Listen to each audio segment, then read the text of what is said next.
बिस्मिल्लाहिर्रहमानिर्रहीम। सामीन मुकर्रम, आज हम जिस मौजू पर बात कर रहे हैं, आज का जो हमारा उन्वान है वो इस मौजू पर है कि इशा की नमाज का सही वक्त कौन सा है, कौन से वक्त में इशा की नमाज़ पढ़ी जा सकती है और इशा की नमाज की जो रकातें हैं वो कितनी हैं। आज इस बारे हम आपको आगाह करने जा रहे हैं, आज हम आपको बताने जा रहे हैं। तो इंशाअल्लाह अज़ीज़ अगर आप सुनेंगे तो इसमें आपका बहुत बड़ा फ़ायदा होगा और आपकी जो इशा की नमाज़ है, यानी आप लेट करके पढ़ते हैं या आप कम रकातें पढ़ते हैं, तो इसमें आपको बहुत बड़ा फ़ायदा हो जाएगा। तो देखें, सबसे पहली बात तो यह है कि इशा की नमाज की जो रकातें हैं वो कितनी हैं।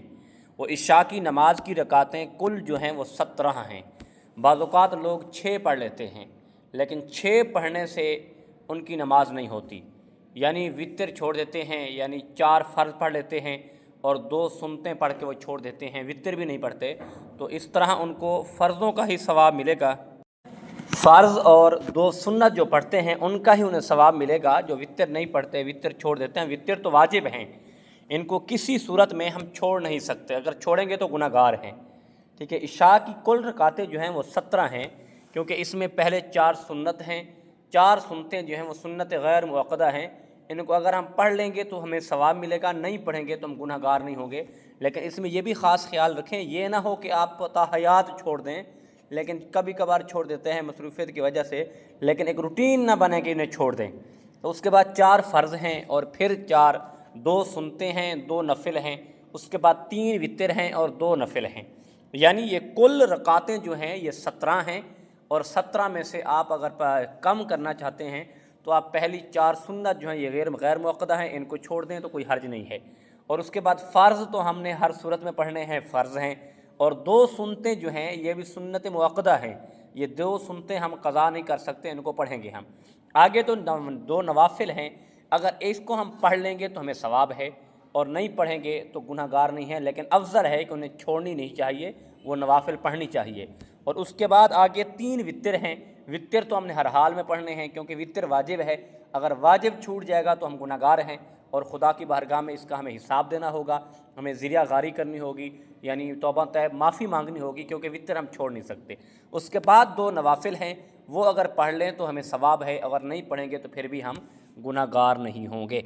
और आगे इशा की नमाज का सही वक्त कौन सा है, कौन से वक्त में इशा की नमाज़ पढ़नी चाहिए।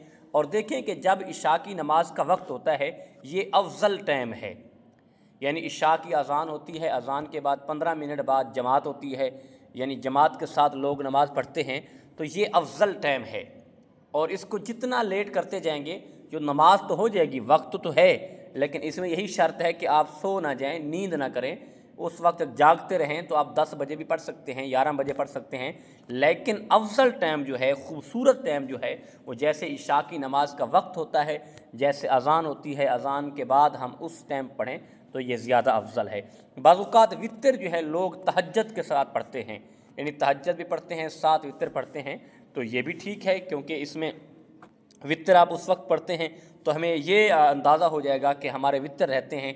वितर की फ़िक्र से हम उठेंगे, उठकर वज़ू करेंगे, वितर भी पढ़ लेंगे और साथ जो है हम नवाफिल भी पढ़ लेंगे, नमाज तहज्जुद भी अदा कर लेंगे। तो यकीनन हम इसी तरह पर तरतीब के साथ तहज्जुद की भी हमें आदत पड़ जाएगी, हम तहज्जुद भी पढ़ना शुरू कर दें, क्योंकि तहज्जुद का वो वक्त है खुदा से जो भी मांगोगे खुदा अता करता है। अल्लाह पाक हमें नमाज़ पढ़ने की, अल्लाह हमें इबादत करने की, नमाज तहज्जुद अदा करने की तौफ़ीक़ अता फ़रमाए। वमा तौफ़ीक़ी इल्ला बिल्लाहिल अलीय्यिल अज़ीम।